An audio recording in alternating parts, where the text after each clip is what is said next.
Hi everyone, welcome back to the channel. Welcome to those who are new here. I thought I'd do a quick video, hopefully keeping this really super short, on how I store my blending brushes. This is kind of new to me.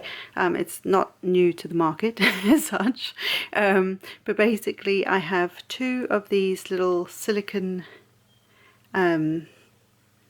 tray things, though if you look them up online, I only got them off Amazon, so they're super cheap, but a lot of craft companies are using them now as well, and they are just to hold your blending brushes, whether it's makeup or such.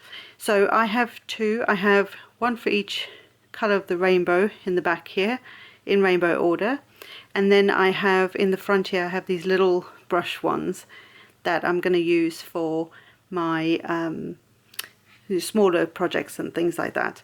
So I have one for my distress ink and one for my oxides, and that's that.